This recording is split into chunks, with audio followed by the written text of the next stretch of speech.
الحمد لله. صلى الله على نبينا محمد وعلى آله وأصحابه وسلم تسليما كثيرا. أما بعد، اللهم أعنا على ذكرك وشكرك وحسن عبادتك. اللهم إنا نسألك علما نافعا ورزقا واسعا وعملا متقبلا. قال الإمام البخاري رحمه الله تعالى في صحيحه: باب كسب الرجل وعمله بيده. Bab kasbir rajul, pencaharian seorang, dan amalihi biyadih, bekerja dengan kedua tangannya. Al-kasb lebih umum daripada amalul yad, daripada pekerjaan tangan. Lianna al-kasba a'ammu min an yakuna amalan bil yad. Al-kasb lebih umum, bisa saja mungkin pencaharian seorang berdagang, bertani, beternak, ataupun industri-industri yang lainnya. Qala rahimahullahu ta'ala,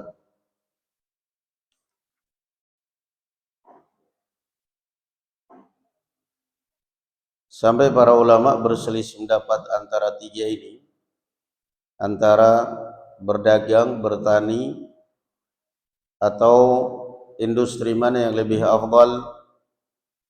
Imam An-Nawawi rahimahullahu ta'ala lebih mentarjih az-zira'ah, bertani. Itu pun ijtihadiyah, barakallahu fikum. Semua intinya adalah kembali kepada kasbul yad. Yang paling afdal adalah pencaharian seorang dengan hasil keringat sendiri, hasil tangan sendiri. Qala haddatsani Ismail ibn Abdullah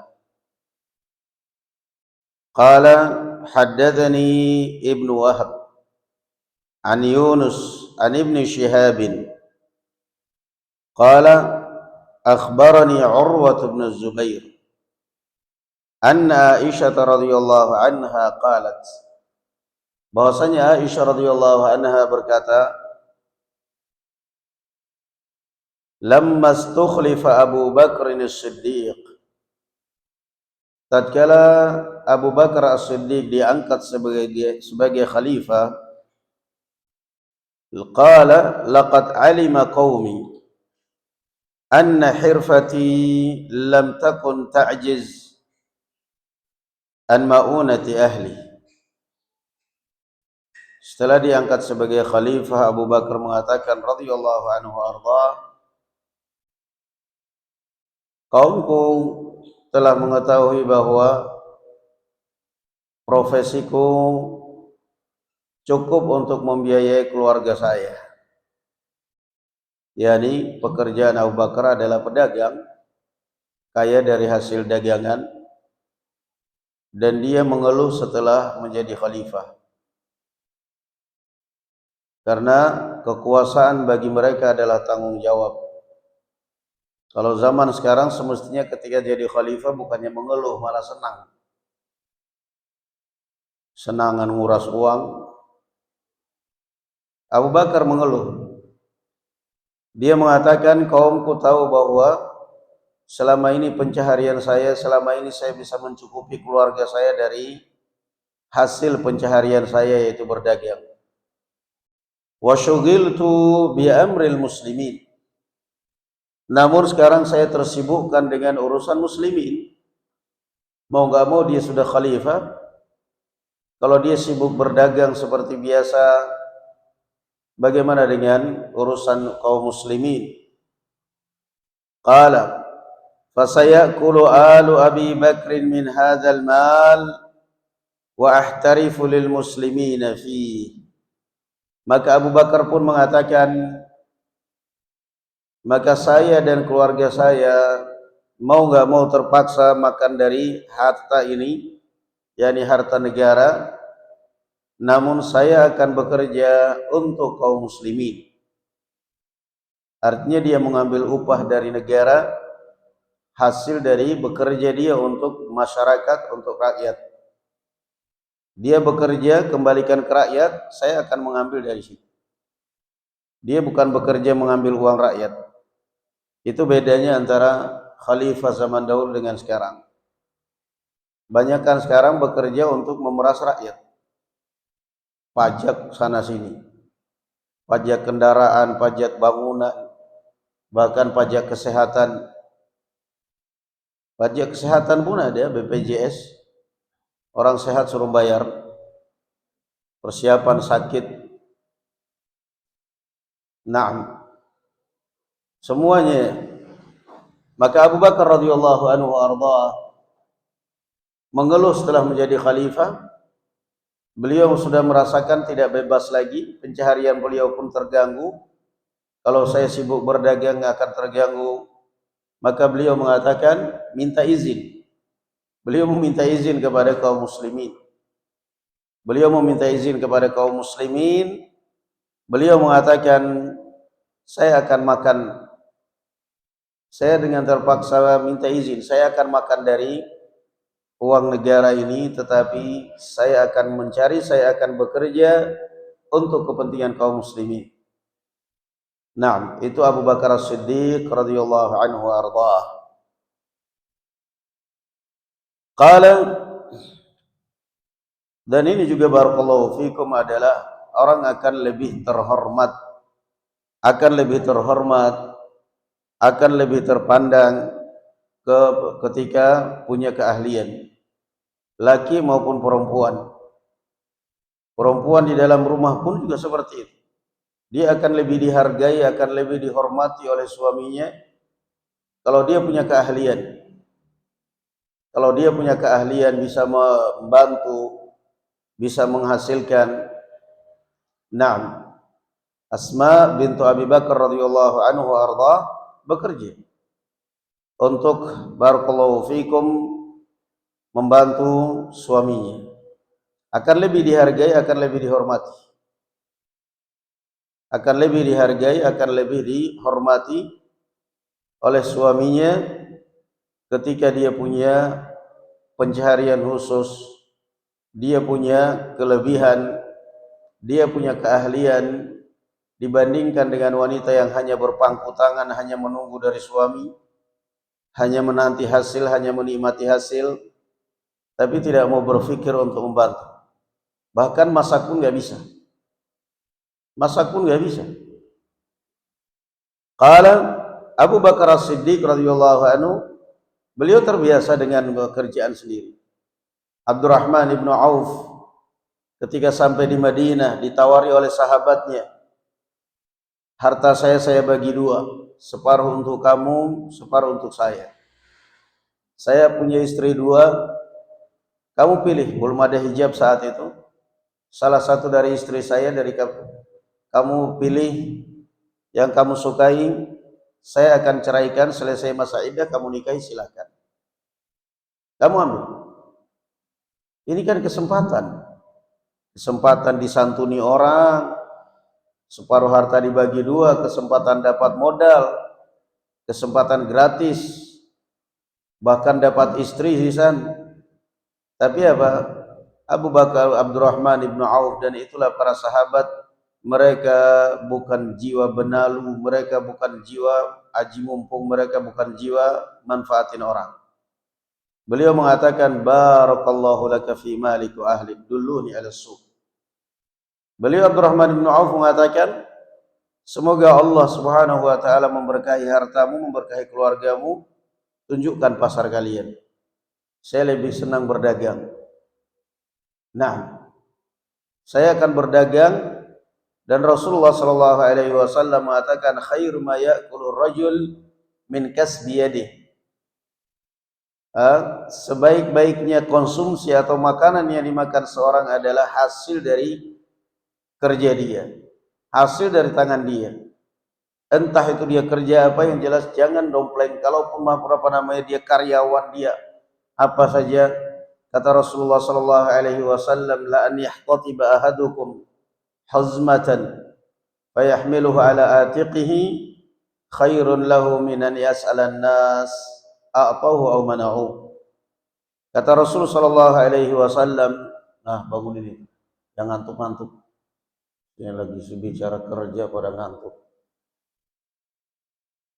Kata Rasul sallallahu alaihi wasallam, kalian pergi ke gunung, ke hutan, mencari kayu bakar, lalu kemudian memikulnya di pundaknya dan dijual di pasar untuk keluarganya, itu lebih baik bagi dia daripada dia harus mengharap dari orang, harus meminta-minta dari orang. Pencarian yang halal akan berkah. Yang halal akan berkah. Naam. Qala haddatsana Muhammad, dan ini juga menunjukkan apa ya ikhwan? Bagaimana hati-hatinya Abu Bakar As-Siddiq radhiyallahu anhu dari harta yang haram. Karena harta yang haram itu akan merusak masa depan kita. Mesti ada risiko yang bakal kita tanggung. Dan hati-hati. Sekarang ini kadang-kadang sistem itulah yang menjerumuskan kita di dalam yang muharramat. Kadang-kadang sistem itu tanpa kita sadari pun juga terbawa. Ya, menjerumuskan kita di dalam yang muharramat karena terbawa sistem. Orang punya hotel, punya apa semua, hitungannya 24 jam. Masuk jam 9 pagi, jam 12 sudah 24 jam. Ini sudah peraturan.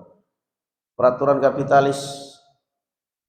Kenapa harus terikat dengan peraturan kalau itu peraturan yang haram? Kenapa kalian atas dasar apa makan uang orang lain? Bayar masuk jam 9 pagi, hitungannya sudah 24 jam, jam 12 siang.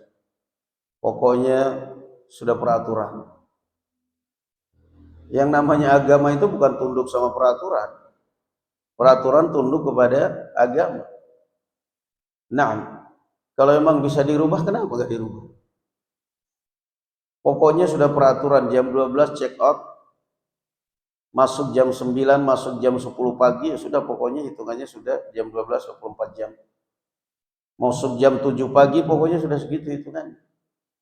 Kadang-kadang kita dipaksa oleh sistem, kita mengikuti sistem, mengikuti peraturan internasional, gak berani merubah sama sekali. Tapi justru sistem itulah yang merusak kita, yang merusak agama kita. Naam. Sehingga seakan-akan yang namanya hotel syariah itu ya sebatas pasangan. Suami halal haram gitu aja. Suami halal, istri halal, sudah pasangan sebatas itu aja. Tapi yang lain-lain enggak ada sama sekali. La haula wala quwata illa billah. Syariah dong. Dukhulu fis silmi kafah. Masuk dalam agama secara sempurna. Sistem yang membuat kita bakhil. Abu Bakar As-Siddiq radhiyallahu anhu, masya Allah, enggak tenang hatinya. Saya mau makan dari gaji saya, bangunin itu anak. Abdullah, Allah yahdik Abdullah. Memantuk lagi ya, ikat tembok itu. Mau makan dari gajinya Abu Bakar, makan dari gaji negara, hatinya enggak tenang. Mau kerja, mau tetap jualan. Bahkan dalam riwayat ada dijelaskan dalam riwayat Aisyah radhiyallahu anha dengan sanad yang sahih, diriwayatkan oleh Imam Al-Hafidh Ibnu Hajar dalam syarahnya. Qala lamma marida Abu Thaib. Bukan yang ini. Dalam riwayat dinukil oleh Imam Al-Hafidh, Abu Bakar As-Siddiq radhiyallahu anhu setelah menjadi khalifah, beliau tetap berdagang di pasar, bawa kain jualan. Ketemulah Umar bin Khattab dan beberapa sahabat.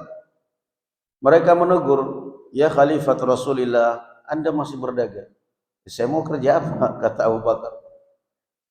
Kalau Anda berdagang terus siapa yang ngurusin urusan muslimin? Negara kacau negara ini siapa yang ngurusin? Kata Abu Bakar, siapa yang ngasih makan saya? Barulah kemudian Umar bin Khattab dan kaum muslimin mengizinkan, kalau begitu Anda silahkan makan, ambil dari kas negara, ambil dari kas negara untuk gaji Anda untuk makan. Maka beliau pun kemudian mengambil secukupnya, mengambil secukupnya. Umar bin Abdul Aziz rahimahullahu taala ketika melihat istrinya membakar satu lilin, menyinari rumah dengan satu lilin yang itu milik negara, ketahuan marah. Jangan, ini milik negara, ini milik masyarakat, bukan milik kita, simpan. Bagaimana dengan para koruptor yang sampai miliaran triliunan? Bagaimana hidupnya orang seperti itu mau bahagia? Mau kemana pun tetap tidak bakal merasakan kenikmatan. Na'udzubillah. Qala haddathana Muhammad qala haddathana Abdullah ibn Yazid qala haddathana Sa'id qala haddathani Abul Aswad an Urwah qala qalat Aisyah radhiyallahu anha kana ashabu Rasulillah sallallahu alaihi wasallam ummalu anfusihim. Dulu para sahabat Rasulullah sallallahu alaihi wasallam bekerja untuk diri mereka masing-masing. Astagfirullahaladzim.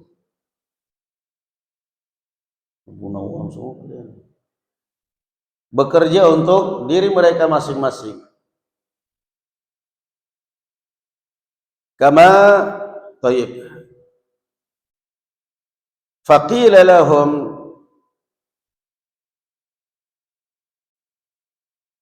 law tayyib wa kana yakunu lahum arwah. Faqila lahum law iktasaltum. Rawahu Hammam an Hisham an abihi an Aisyah. Aisyah radhiyallahu anha bercerita, dulu para sahabat radhiyallahu anhum majma'in mereka bekerja semua. Ada yang bertani, ada yang berdagang, ada yang beternak, pokoknya kerja. Pokoknya kerja. Dan ini yang sekarang benar-benar dibutakan dari anak-anak kita. Dibutakan ini dari anak-anak kita. Anak-anak kita dari SMP, SMA, kuliah nggak punya keahlian apa-apa. Nol, skillnya nol.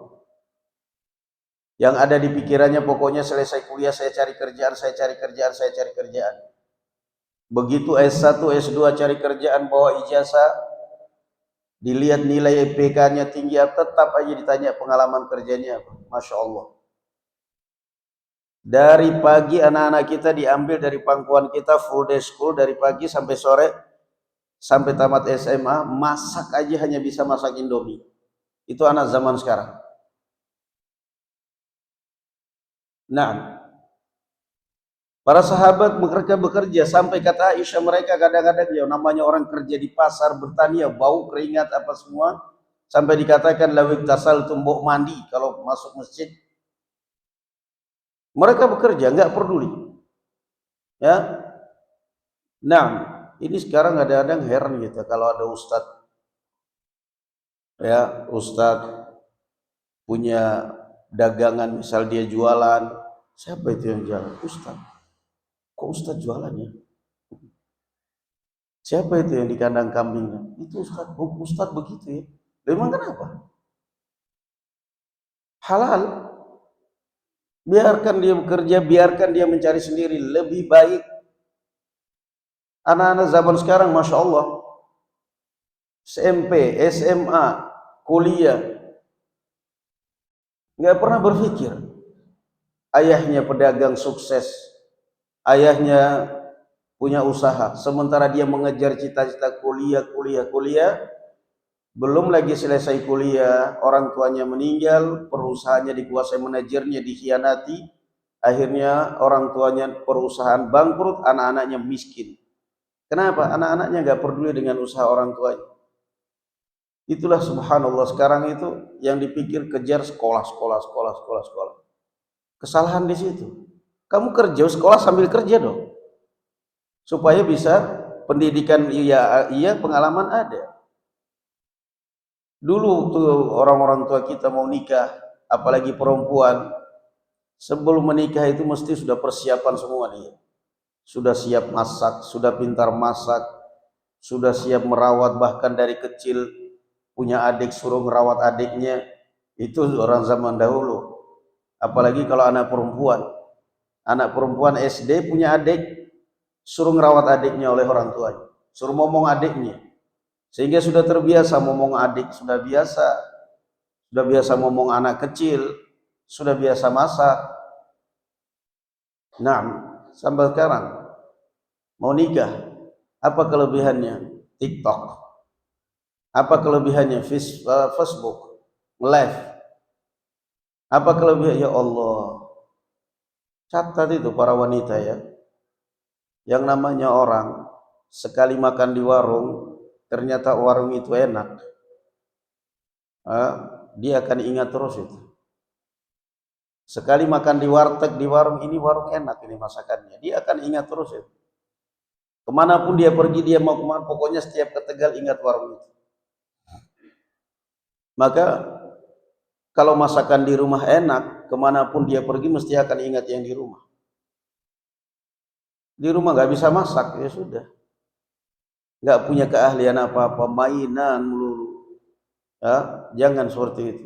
Para sahabat ummalu anfusihim, mereka bekerja, mereka punya keahlian, punya hirfah masing-masing. Nah, jangan bangga sekarang mau nikah punya keahliannya apa? Keahliannya nge-live di TikTok. Dapat gift dari orang lain, dapat gift dari ini, dapat gift dari, merasa terbuai dengan hasil dari TikTok dia, akhirnya benci kepada suaminya, rumah tangga berantakan. Berapa banyak rumah tangga yang berantakan, semua berawal dari chat, berawal dari Facebook, berawal dari live. Dari live ini yang ada sekarang. Berantakan. Pamer wajah, pamer aurat, pamer sama tetangga dibaca, dilihat, la haula wala quwata illa billah.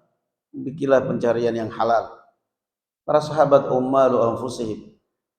Jangan riba dengan tanganmu yang mati, yang tidak bisa berbuat apa-apa. Ummal anfusihim, para sahabat bekerja. Para nabi pun bekerja. Nabi kita Muhammad sallallahu alaihi wasallam mengatakan, "Ma ba'atsallahu nabiyyan minal anbiya'i illa ra'al ghanam." Allah tidak pernah mengutus seorang nabi kecuali dia mesti gembala kambing. Nabi gembala kambing. Nah, Nabi Zakaria, barakallahu fikum, punya keahlian najjar, tukang kayu. Nabi Daud tukang besi. Nabi Sulaiman raja. Seperti itulah paling tidak yang namanya orang berpikir hirfah. Ya, jangan selalu berpikir cari kerjaan. Orang kuliah, saya mau cari kerjaan nanti.